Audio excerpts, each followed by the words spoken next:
महोदय एक नारा है, उसके साथ शुरुआत करेंगे। मैं बोलूँगा मुक्तिदाता भाग्य विधाता, आप बोलेंगे अम्बेडकर अम्बेडकर अम्बेडकर अम्बेडकर। ठीक है।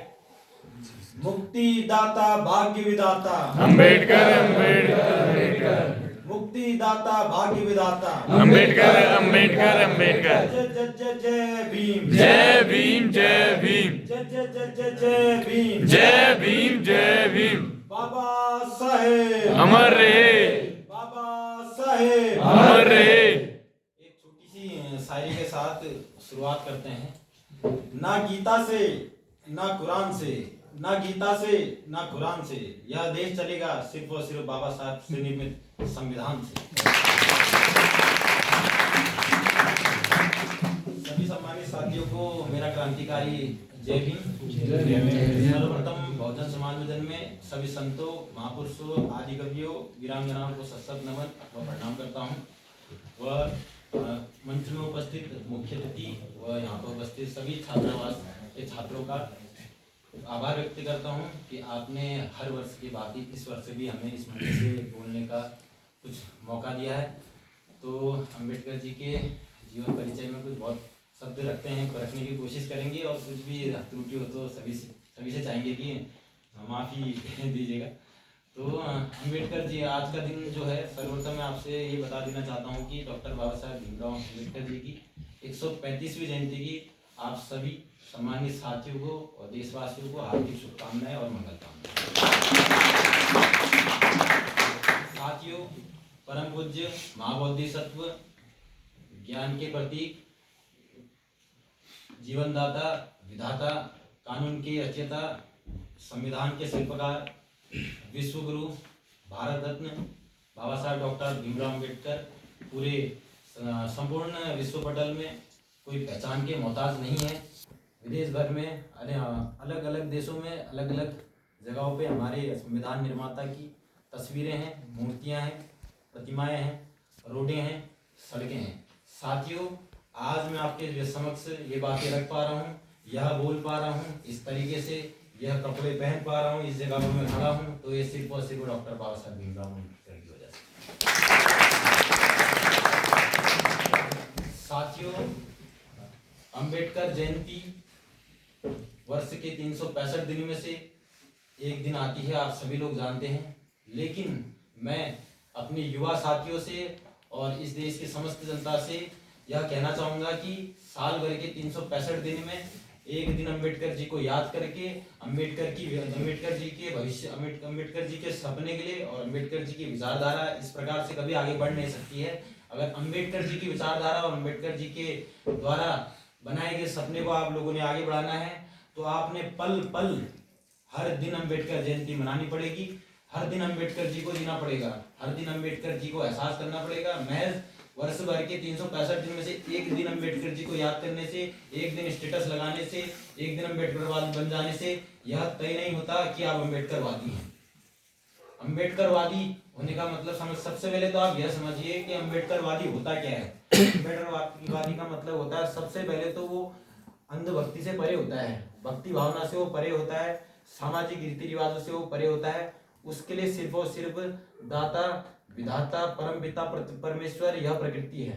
हम सिर्फ और सिर्फ परमपिता परमेश्वर इस प्रकृति को मानते हैं। हम भगवान का अर्थ लोगों ने मान दिया है कुछ अलग। भगवान का अगर आप कुछ देर के लिए आप सोचते हैं तो भगवान का जो फुल फॉर्म होता है, भगवान भव का अर्थ होता है भूमि, गौ का अर्थ होता है गगन, वो का मतलब होता है वायु, नौ का मतलब होता है नीर।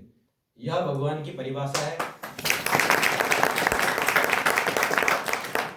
साथियों, नारियों के मुक्तिदाता, नारियों को शिक्षा का हक अधिकार दिलाने वाले, दलितों, पिछड़ों, शोषितों, वंचितों, मजदूरों को लाखों करोड़ों हजारों साल से दब रहे जाति संप्रदाय को की बेड़ियां तोड़ने वाले, उनको जीने का हक अधिकार दिलाने वाले आधुनिक भारत के शिल्पकार डॉक्टर बाबा साहब अम्बेडकर जी की द्वारा बहुजन समाज के ऊपर किया गया योगदान यह कभी नहीं भूला जा सकता। पूरे विश्व भर में डॉक्टर बाबा साहब जी की दिन प्रतिदिन किसी महान व्यक्ति ने कहा था कि जीता जागता अम्बेडकर इतना हानिकारक नहीं है जितना एक मृत अम्बेडकर है। क्योंकि जब अम्बेडकर जी के संविधान के बाद आज की डेट में आप जिस प्रकार से आप देख रहे हैं हमारे देश में चल क्या रहा है, हमारे देश में दिन प्रतिदिन वह व्यक्ति जो जिंदा नहीं है उसके बावजूद उसे जिंदा महसूस करा रहे हैं मनुवादी लोग। उनकी दिन प्रतिदिन प्रतिमाएं तोड़े जा रही हैं, मूर्तियां तोड़े जा रहे हैं लोग। जय भीम कहने में हमारे खुद हम जिस जगह पे बैठे हैं, हमारे इतने सम्मानित साथी, हमारे ही समाज के सभी, ऐसी कोई विषय नहीं है, ऐसी कोई बात नहीं है जो मैं खुल के नहीं बोल सकता हूँ।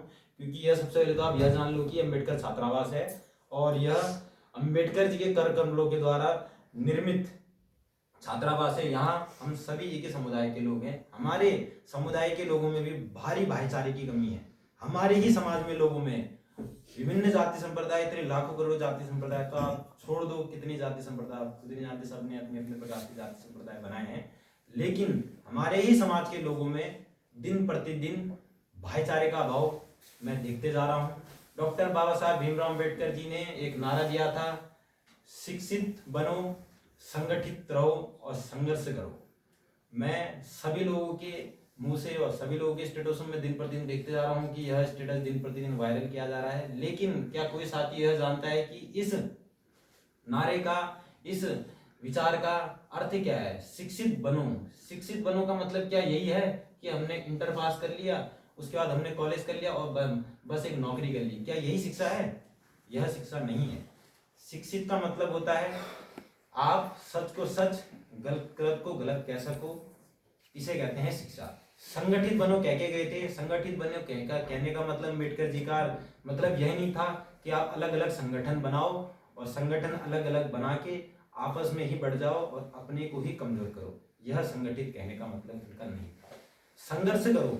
संघर्ष करो का मतलब यह नहीं था कि आप संघर्ष तो कर रहे हैं लेकिन जो दूसरा संघर्ष कर रहा है उसकी टांग खींच रहे हैं। आप बोल नहीं सकते, दूसरा बोल रहा है, दूसरे को बोलने नहीं दे रहे। आप कह नहीं सकते लेकिन दूसरा कह रहा है, दूसरे को कहने नहीं दे रहे। आपका खुद का मनोबल तो गिरा पड़ा है लेकिन आप दूसरे का मनोबल भी गिरा रहे हो। यह डॉक्टर बाबा साहेब भीमराव अम्बेडकर नहीं कहते थे। साथियों, समय भी काफ़ी ज़्यादा होने को है और काफ़ी सारे मुख्य अतिथि मंच पे उपस्थित हैं, तो समय की सीमा को देखते हुए मैं इतना ही कहना चाहूँगा कि हमारे सभी संतों महापुरुषों का आशीर्वाद और मार्गदर्शन सभी सम्मानित साथियों को प्राप्त होता रहे। आप सभी की सुखी जीवन, स्वस्थ जीवन व दीर्घायु की व उज्जवल भविष्य की कामना करता हूँ। जय भीम, जय संविधान।